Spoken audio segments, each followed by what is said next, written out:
আসসালামু আলাইকুম গাইস, কেমন আছেন সবাই? আশা করি ভালো আছেন। আমিও কিছুটা ভালো আছি, আমি খুব একটা ভালো নাই, কারণ আমি তো সব সময় বেশি অসুস্থ থাকি। আর ৮ মাসের প্রেগনেন্সিতে কতটা কষ্ট আপনারা হয়তো বা যারা মা হয়েছেন তারা সবাই বুঝবেন। তো কালকে রাত্রে আপনাদের ভাইয়া এই ইলিশ মাছগুলো আনে ফ্রিজে রাখছিল। আমি তো তখন কিছুই করতে পারি নাই। তো সকালে এটা তো প্যাকেট করে করে থোয়া লাগবে, একবারে তো রাখলে সব যে কোনো সময় হুট করে বের করে রান্না করতে পারবো না।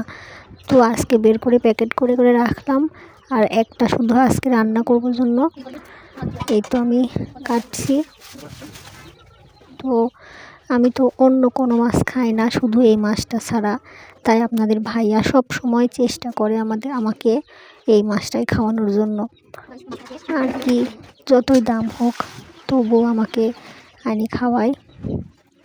আর ওই যে বালতির মধ্যে দেখতে পাচ্ছেন গোশ ভিজানো, ওগুলো আমাদের ব্যবসার গোশ, হালিম রান্না করার।